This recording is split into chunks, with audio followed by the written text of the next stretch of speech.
yung photos, di ba? ay. Nakaka-miss. Super. Sabi nga natin off-cam, they were happy times. Medyo, di ba, may masaya talaga. And, ang na-build yung friendships, ibang klase. Opo.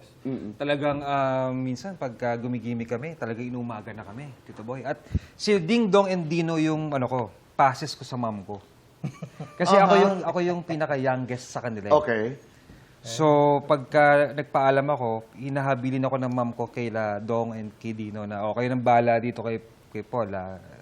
Huwag kayo masyadong mga parang ganon. So, pumapayag naman. Maliban kay Shine, na-link ka ba sa mga ibang kasabayan mo? Parang wala naman yan. Wala naman. Ngiti mo yan.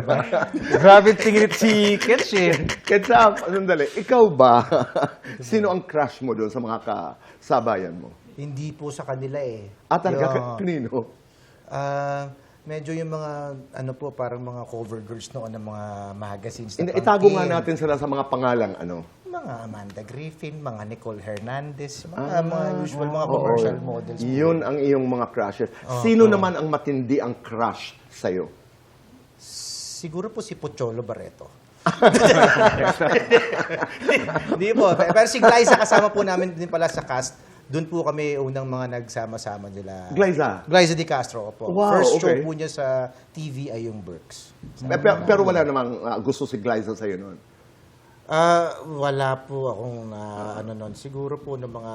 Hindi niya mga pinaramdam. 30 na po siguro kami, tsaka lang siya nagkaroon ng Hindi po. Barkada ko po yan. Sila po ni Angelica yung mga palagi kong kasama. Nauuso ngayon ang... pero during that time, after Shine, nagkaroon ka ng ibang girlfriends? Ito naman, napapagkwentuhan lang. Na-showbiz ba, Tito Yes. Boy? Showbiz or non-showbiz? Yes. Meron. Oh, yeah. Katulad, itago natin sa mga pangalang. Ito naman, my mga God. panahon pa ito ng Well, naging kami ni Alessandra. Okay. Si Alex. Naging kami ni Ara. Okay. Naging kami ni... May mas older pa sa akin. So, Okay. yun.